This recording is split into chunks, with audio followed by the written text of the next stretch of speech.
السلام علیکم ناظرین، ہماری آج کی ویڈیو بہت ہی دلچسپ ہے۔ آج ہم آپ کو بتائیں گے کہ امام مہدی عجل اللہ تعالی فرجہ قاتلین امام حسین علیہ السلام کی اولاد کو ان کے آباء و اجداد کے کرتوت پر کیوں قتل کریں گے، اور حضرت علی بن الحسین زین العابدین کا لقب زین العابدین کیوں پڑا۔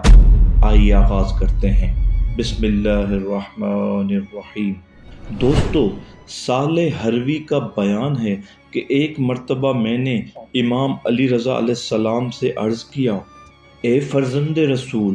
آپ امام جعفر صادق علیہ السلام کی اس حدیث کے متعلق کیا فرماتے ہیں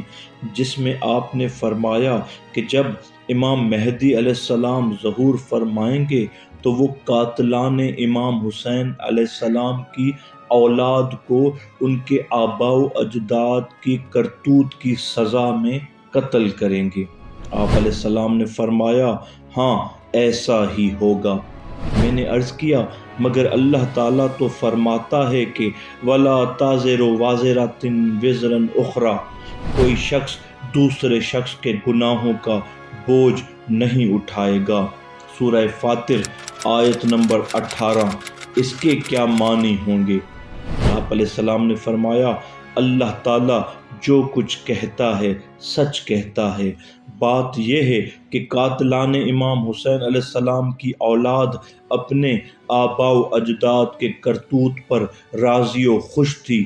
بلکہ اس پر ان لوگوں کو فخر تھا، اور جو شخص کسی دوسرے کے کیے ہوئے کام پر راضی و خوش ہوگا تو گویا ایسا ہے کہ وہ کام اس نے خود کیا ہے۔ یوں سمجھو کہ اگر ایک شخص مشرق میں کسی کو قتل کر دے اور دوسرا شخص مغرب میں اس کے اس قتل پر راضی و خوش ہے تو اللہ کے نزدیک وہ قاتل کے ساتھ قتل میں شریک ہوگا، اور امام مہدی عجل اللہ تعالی فرجہ جب ظہور کریں گے تو ان کی اولاد کو اس لیے قتل کریں گے کہ وہ اپنے آباء و اجداد کے اس فعل پر راضی و خوش تھے۔ میں نے عرض کیا، اچھا جب امام مہدی ظہور فرمائیں گے تو سزا کس سے شروع کریں گے؟ آپ علیہ السلام نے فرمایا، سب سے پہلے بنی شیبہ کو سزا دیں گے، ان کے ہاتھ قلم کریں گے، اس لیے کہ یہ خانہ کعبہ کے چور ہیں۔ دوستو، اب آئیے آپ کو امام زین العابدین علیہ السلام کے فضائل کی چند روایات سناتے ہیں۔ رسول اکرم صلی اللہ علیہ وآلہ وسلم نے ارشاد فرمایا کہ جب قیامت کا دن ہوگا تو ایک منادی ندا دے گا کہ زین العابدین کہاں ہیں؟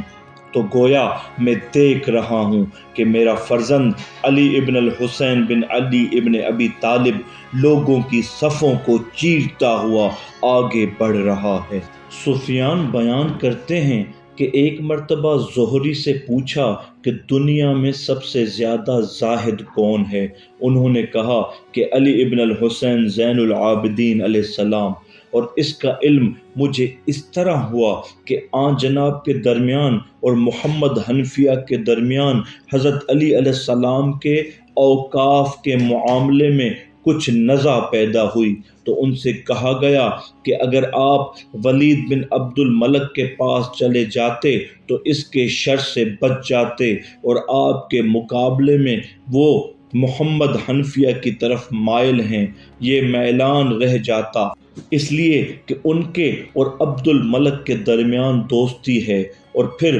محمد حنفیہ بھی مکہ میں ہیں اور ولید بھی مکہ میں ہے، تو آپ نے کہنے والے سے یہ کہا کہ تجھ پر وائے ہو، کیا حرم خدا میں پہنچ کر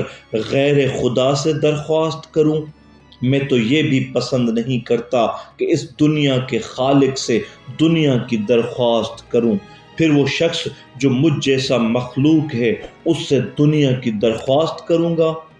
زہری کا بیان ہے کہ اس کے نتیجے میں اللہ تعالیٰ نے ولید کے دل میں آپ کی ہیبت ڈال دی، اور اس نے محمد حنفیہ کے خلاف آپ کے حق میں فیصلہ دے دیا۔ سفیان بن عینیہ روایت کرتے ہیں کہ ایک مرتبہ زہری نے امام زین العابدین علیہ السلام کو دیکھا کہ وہ رات کے وقت بارش میں اپنی پشت کے اوپر آٹا اور لکڑی رکھے ہوئے پیادہ چلے جا رہے ہیں۔ زہری نے کہا کہ فرزند رسول یہ کیا؟ آپ نے فرمایا کہ میرا ارادہ ایک سفر کا ہے، اس کے لیے سامان فراہم کر رہا ہوں اور اسے ایک محفوظ مقام پر پہنچا کر رکھنا چاہتا ہوں۔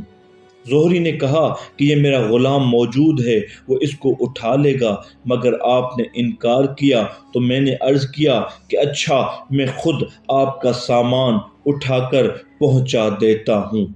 اس لیے کہ میں آپ کی ذات اس سے کہیں ارفع و اعلیٰ سمجھتا ہوں کہ آپ بوجھ اٹھائیں۔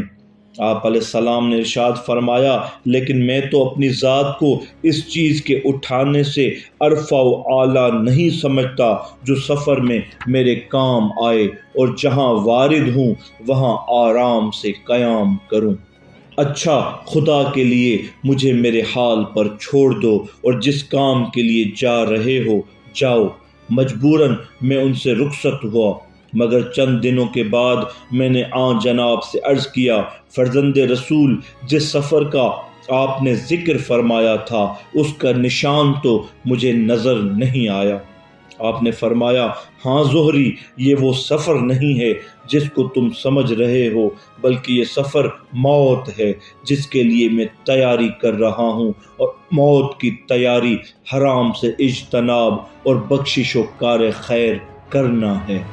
دوستو، اسماعیل بن منصور کا بیان ہے کہ جب امام زین العابدین علیہ السلام کو غسل دینے کے لیے تخت پر لٹایا گیا اور ان کی پشت کو دیکھا گیا تو آپ کی پشت پر ایسے گٹھے پڑے ہوئے تھے جیسے اونٹ کے گھٹنوں پر ہوتے ہیں، اس لیے کہ آپ اپنی پشت پر لاد کر فقراء و مساکین کو ان کے کھانے کا سامان پہنچایا کرتے تھے۔ ابان بن تغلب کا بیان ہے کہ ایک مرتبہ میں نے امام جعفر صادق علیہ السلام سے عرض کیا کہ میں نے امام زین العابدین علیہ السلام کو دیکھا کہ جب نماز کے لیے کھڑے ہوتے تو ان کے چہرے کا رنگ بدل جاتا، تو آپ علیہ السلام نے فرمایا کہ خدا کی قسم، علی ابن الحسین جانتے تھے کہ میں کس ذات کے سامنے کھڑا ہو رہا ہوں۔ ابو حازم کہتے ہیں کہ میں نے کسی ہاشمی کو امام زین العابدین علیہ السلام سے افضل و بہتر نہیں پایا۔ وہ ایک رات میں 1000 رکعت نماز پڑھتے تھے، اس کی وجہ سے ان کی پیشانی پر اس طرح گٹھا پڑ گیا تھا جیسے اونٹ کے سینے پر پڑ جاتا ہے۔ دوستو، امام محمد باقر علیہ السلام نے فرمایا کہ میرے والد امام زین العابدین علیہ السلام جب کبھی اللہ کی نعمت کو یاد کرتے تو سجدہ کرتے، جب بھی کوئی آیت قرآنی جس میں ذکر ہوتا تو سجدہ کرتے، اور جب بھی اللہ تعالیٰ ان سے کسی بدی کو دفع کرتا اور گزند سے بچاتا یا کسی بدکار کی مکاری دور کرتا تو آپ سجدہ شکر بجا لاتے، اور جب بھی کسی نماز فریضہ سے فارغ ہوتے تو سجدہ کرتے، جب 2 آدمیوں کے درمیان صلح کراتے تو سجدہ کرتے، اور سجدے کا نشان آپ کے تمام اعضائے سجدہ پر نمایاں تھا، اس لیے ان کا لقب سجاد ہو گیا۔ اللہ تعالیٰ سے دعا ہے کہ اللہ تعالیٰ ہمیں بھی امام زین العابدین علیہ السلام کی سیرت پر عمل کرنے کی توفیق عطا فرمائے۔ وما علینا الا البلاغ المبین۔